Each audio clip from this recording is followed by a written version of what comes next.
कुछ खत्म कर रखा है 2-3 साल से। तो यहाँ पर हरियाणा कृषि विश्वविद्यालय हिसार में किसान मेले का आज पहला दिन है। यहाँ पर डॉक्टर साहब से बात करेंगे। गुलाबी सुंडी के अलावा नरमा कपास में जितने भी कीट आते हैं, जो कपास के हानिकारक कीट हैं, वो सारे के सारे यहाँ पर बॉक्स में लगा रखे हैं और ये सारी असली कीट हैं। मार्कर इन्होंने यहाँ पर टांग रखे हैं। मैं आपको पहले बता देता हूँ, नकली नहीं है। तो इनके बारे में हम बात करेंगे। खास तौर से गुलाबी सुंडी है, सफ़ेद मक्खी है, मीली बग है, हरा तेला है और भी हैं।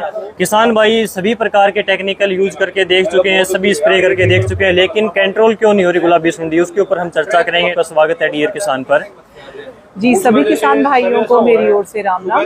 और अभी हम जो है वो कपास में लगने वाले कीटों के बारे में आपको जानकारी देंगे। तो यहाँ जो आप देख रहे हैं कि हमने ये यहाँ पे कीड़े भी लगा रखे हैं, सामने ये जो हमने है कीड़ों की फोटोएं भी लगा रखी है कि सभी किसान भाई आए और इनकी फोटो देख के पता लगा सकेंगे ये वाला कीड़ा ये है। बिल्कुल।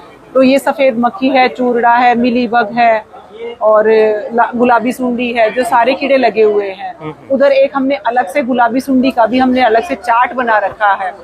तो अभी जो आप बात कर रहे हैं, जो सबसे ज्यादा है वो इन दिनों में सफेद मक्खी की हम पहले बात करते हैं कि सफेद मक्खी के लिए किसान भाई जो भी है, तो उसमें सफेद मक्खी हो या गुलाबी सुंडी हो या कोई दूसरा कीड़ा हो, जब फसल जब छोटी अवस्था में होती है, जब फसल 60 दिन की हो, उससे पहले निम्बिसिडीन दवाई आती है 5 ml प्रति लीटर पानी के हिसाब से, उसका छिड़काव करें।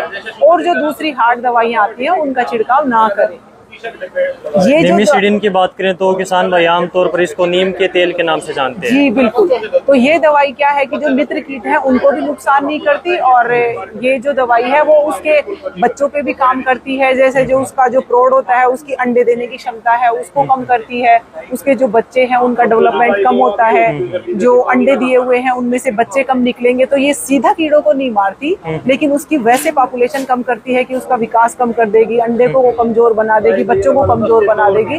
तो वो कीड़ा जो है वो इतना ज्यादा नहीं फैलता। तो इसलिए ये जो दवाई है वो हमारी फसल को भी नुकसान नहीं करेगी, वातावरण को भी नुकसान नहीं करेगी। गुलाबी सुंडी के लिए भी जब फसल हमारी जब 60 दिन की होती है, तो इसी का नीम का तेल या फिर निम्बिसिडीन, इसी दवाई का उपयोग करें। और दूसरी जो चीजें हम बताते हैं, जो ट्रैप है, फेरोमोन ट्रैप आते हैं। तो जो सफेद मक्खी है और हरा तेला है, इसके लिए येलो स्टिकी ट्रैप आते हैं। किसान भाई खेत में वो लगाएं। जो गुलाबी सुंडी है उसके लिए दूसरे ट्रैप आते हैं, फेरोमोन ट्रैप आते हैं, जिनमें पिंक बोलवर्म का ल्यूर होता है, तो वो ट्रैप लगाएं। तो शुरुआती अवस्था में ही अगर आपको उसके पतंगे पकड़े हुए दिखे उस ट्रैप के अंदर, तो शुरुआती अवस्था में जब फसल में फूल लगते हैं उसी टाइम पे, और जो चावल का जो छोटा दाना होता है ये उस रंग की होती है, शुरू में ये गुलाबी नहीं होती, और जब ये बड़ी हो जाती है तो इसका रंग जो है वो गुलाबी हो जाता है। जब फूल में किसान भाई इसको देखेंगे तो चावल के दाने जैसा आकार का और छोटी सी होती है बिल्कुल। तो जब आप ट्रैप लगाएंगे तो आपको उसमें उसके पतंगे फंस जाएंगे, तो आपको पता चल जाएगा कि भाई गुलाबी सुंडी का प्रकोप आपके खेत में हो गया है। तब किसान भाई है वो 60 दिन की फसल हो तो नीम आधारित दवाइयों का छिड़काव करें। जब 60 से 120 दिन की हो तो वही किसान भाई है जो प्रोफेनोफोस है, थायोडिकार्प है, ये जो दवाइयां हैं वो डालें। और उसके बाद में जब फसल 120 से ज्यादा दिन की हो जाती है तो सिंथेटिक पाइरिथ्रोइड डालें, जैसे लैम्डासाइहेलोथ्रीन है और साइपरमेथ्रीन है और इमामेक्टिन बेंजोइड, और ये तो है वो 120 से पहले भी डाल सकते हैं। तो ये दवाइयों का जब इस तरह से चुनाव करेंगे तो जो ये दूसरे जो रस चूसने वाले कीड़े हैं, स्पेशली जो सफेद मक्खी है, वो सिंथेटिक पाइरिथ्रोइड इंसेक्टिसाइड डालने से रिसर्जेंस आती है, ज्यादा फैलने लगती है, इसलिए इसको आखिर में ही इन दवाइयों का छिड़काव करें। दूसरा जो हम बताते हैं गुलाबी सुंडी के लिए कि कुछ कल्चरल प्रैक्टिसेज हैं, और ये एक कम्युनिटी अप्रोच है। मतलब सभी किसान भाई जब मिलके काम करेंगे तो ही इससे बच पाएंगे। तो अभी जैसे किसान भाई जैसे इसकी पिकिंग करेंगे, पिकिंग करने के बाद में जब लकड़ियों का जब इकट्ठी करके रखते हैं तो उसमें टिंडे नहीं लगे हुए होने चाहिए, क्योंकि उन टिंडों में ही इसकी जो सुंडी है वो जिंदा रहती है और वो पूरी साल जिंदा रहती है, आगे की साल तक पड़ी रहती है। तो आप लकड़ियां इकट्ठी करके रख सकते हैं, लेकिन उसमें टिंडे नहीं लगे हुए होने चाहिए। दूसरा जो है, घर में जानवरों को डालने के लिए हम बिनोला रखते हैं। बिनोला के अंदर भी ये सुंडी है वो पूरी साल जिंदा रहती है, और फिर जैसे ही बरसात आएगी और फिर ये उसमें से निकलेगी, और फिर जब फसल तैयार हो जाएगी तो फसल में ये हमारी जो फसल है उस पर अटैक करती है। तो ये प्रिकॉशन हमारे को पहले से ही ध्यान रखने की है। जब छड़ियाँ अगर आप इकट्ठी करके रख रहे हो, उसकी जो लकड़ियाँ रख भी रहे हैं, तो जब फसल लगा देते हैं, नई फसल लगा देते हैं, तो उसकी जो प्लास्टिक से पूरे को कवर कर दें। और जो बिनोला घर में रखते हैं या जो बिनोले की फैक्ट्रियां हैं, वो सेल्फोस से उसका ट्रीटमेंट कर दें। अगर ये कम्युनिटी, सभी किसान भाई अगर ये चीजें अपनाएंगे तो धीरे धीरे, जैसे पिछले साल जितना प्रकोप था उससे कम हुआ है इस बार थोड़ा थोड़ा, आगे जाके फिर ये धीरे धीरे कम होने लगेगा। ये एक कीड़ा ऐसा कीड़ा है जो सभी फसलों पे अटैक नहीं करता, ये कपास पे ही आता है। तो अगर ये जो हम सावधानियां बरतने के लिए किसान भाइयों को कहते हैं, वो अगर ये बरतेंगे तो निश्चित रूप से इस कीड़े का प्रकोप काफी हद तक बहुत ज्यादा कम हो जाएगा।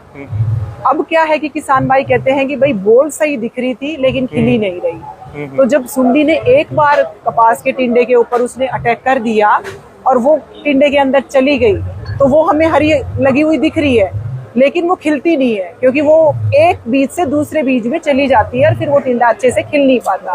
तो उसमें हम जब दवाई का छिड़काव भी कर देते हैं तो वो जो उस बोल को खराब कर चुकी है, वो बोल खराब ही हो गई, वो फिर ढंग से खिलती नहीं है।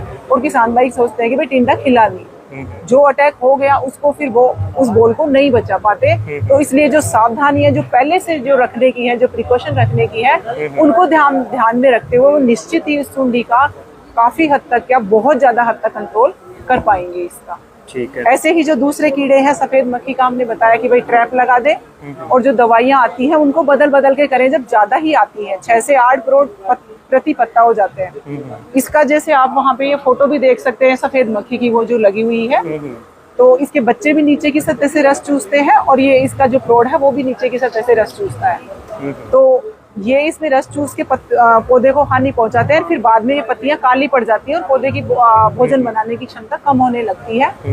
तो इसमें भी पहले निम्बिसिडिन की दवाइयों का छिड़काव करें। उसके अलावा जो है पायरिप्रोक्सीफेन आती है, ओबेरोन आती है और उलाला आती है जो हरा तेल और इसके ऊपर काम करती है। तो ये सब जो दवाइयां हैं इनको आप बदल बदल के छिड़काव करें। ऐसा नहीं है कि आप एक ही एक दवाई का छिड़काव करें, बदल बदल के आप इनका छिड़काव करें, तो निश्चित ही इससे आप काबू कर पाएंगे। मैडम, प्रैक्टिकल रूप से अगर हम देखें तो किसानों से मिलते हैं, अलग अलग लोकेशन पर जाते हैं, बात करते हैं जी, तो लगभग किसान कहते हैं कि भाई हमने ये टेक्निकल का स्प्रे कर दिया, वो टेक्निकल का कर दिया। जो हम बताते हैं वो किसान कर चुका होता है जी, बोलता है कि फिर भी कंट्रोल नहीं हो रही। जो कोराजन आती है, इतनी हेवी दवाई होती है कीड़े के लिए, कोराजन से भी कंट्रोल नहीं हो रही गुलाबी सुंडी। तो इतने स्प्रे करने के बावजूद भी इतनी इंसेक्टिसाइड का रिजल्ट क्यों नहीं आता गुलाबी सुंडी पे? देखो, इस कीड़े के अंदर क्या है कि एक आपका जो आप जिस समय आप चुनाव कर रहे हैं इंसेक्टिसाइड का, वो किस वक्त कर रहे हैं। इसीलिए मैंने आपको जो अभी थोड़ी देर पहले बताया कि ट्रैप लगाने चाहिए। ट्रैप लगाएंगे तो आपको पता रहेगा कि हमारे खेत में ये कीड़ा आ गया है। अब अगर एक बार मान लो आपके जो फूल आने की अवस्था में कीड़ा आ चुका था, किसान भाई को पता नहीं लग पाया और उसकी जो छोटी सुंडियां हैं वो बोल लगी, बोल में थोड़ा सा होल बना के अंदर चली जाती है और उसका पता नहीं चल पाता कि बोल में कीड़ा अंदर चला गया है। जो दूसरी सुंडी है, जैसे चित्तीदार सुंडी है, तो उसका जो एक्सक्रीटा बाहर लगा हुआ रहता है उसका पता चल पाता है, इसका पता नहीं चल पाता। इसलिए किसान भाई अगर सही समय पे करेंगे, क्योंकि अगर उसने अंडे दे दिए, अंडे देने के बाद में उसमें जो छोटा लार्वा निकलता है वो बोल के अंदर चला जाता है और फिर उसके बाद में वो बोल ओपन नहीं होती और वो अंदर ही अंदर खाता रहता है और फिर वो दवाइयों का भी असर नहीं हो पाता।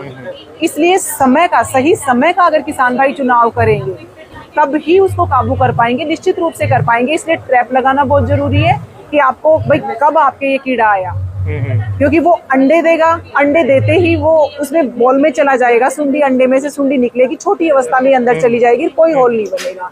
और जब अंदर चली गई तो फिर वो छिड़काव से भी मरेगी नहीं। तो जब अंडे दिए उसी अवस्था में जब वो अंदर जाए, उससे पहले पहले मर जाए, तो सही समय का चुनाव करना बहुत जरूरी है। तब ये दवाइयां निश्चित रूप से काम करेंगी, क्योंकि जब अंदर चली गई, तो मैंने आपको पहले भी बताया कि जब एक बार बॉल के अंदर चली गई तो वो बॉल ओपन नहीं होगी और किसान भाइयों को नुकसान ही होगा।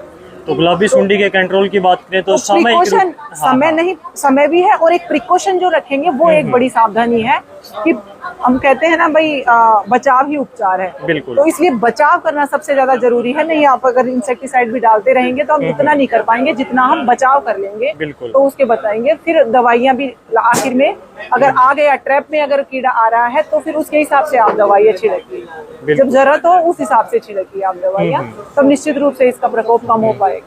शुरुआती अवस्था से हम इसके लक्षण को पहचान कर कंट्रोल कर सकते हैं। शुरुआती क्या, बिल्कुल अभी से, मतलब पूरे साल ही लगना पड़ता है कि भाई अब जैसे चुनाई करेंगे, फिर लकड़ियां काट के रखेंगे तो उसमें बोल नहीं लगी हुई होनी चाहिए, जो मैंने आपको जैसे पहले भी बताया। तो शुरू से ही ये सावधानियां बरतेंगे तब जाके इस कीड़े को काबू निश्चित रूप से बिल्कुल, करना यानी कि एक सामूहिक प्रयास अगर हम दिखाएं तो सामूहिक इसको प्रयास कंट्रोल जिसको कर हम सकते कहते हैं हैं। समन्वित कीट प्रबंधन, बिल्कुल। वो करें।